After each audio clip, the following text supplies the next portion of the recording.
So that's it for now on sections A and B, and we can now move on to tab G3 and start looking at the budget in more detail. Let's tab G3. There is some logic as to how the spreadsheet is organized, as most, if not all, schools will have some idea of the size of their school before starting to work on education and staffing plans. We will be working on this basis, and will therefore start with the best information we have about pupil numbers, which will in turn drive income levels before we look at areas of expenditure. Tab G3, as you can see, is split into three sections for pupil numbers, income, and expenditure. In section 1, pupil numbers, you will see there are lots of green cells where you will be entering the pupil numbers that are derived from your planned admissions number. Please remember to check that the figures here match with what you say elsewhere in the application and what you have just entered as the capacity and year of full capacity on tab B.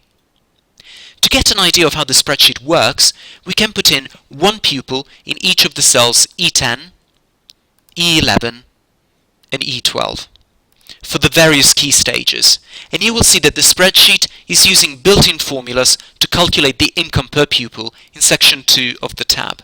Let's scroll down to section 2. Now, because of the differences in funding formula between local authorities for pre-16 funding, there may well be some significant variations from what you are used to if you are familiar with funding in other local authorities.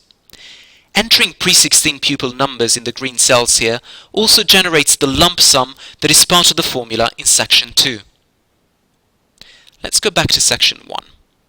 Now, although I'm working to a secondary model, you'll see the spreadsheet would not save me from the potential mistake of entering a primary pupil in cell E9, which would give me erroneous income in section 2. So I better correct by deleting this number. For the purposes of this demonstration in my 11 to 18 school, I'm going to assume I admit 120 Key Stage 3 pupils each year, and then retain 100 of them into the sixth form when they are old enough. So I'll populate the cells accordingly. Okay, so let's start off with my Key Stage 3 pupils.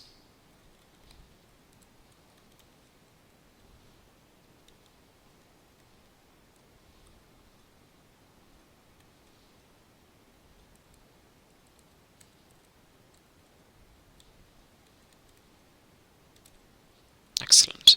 We can now move on to my Key Stage 4.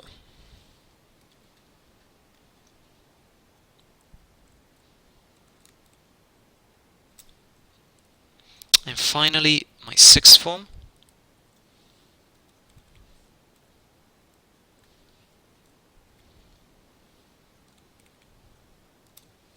Excellent.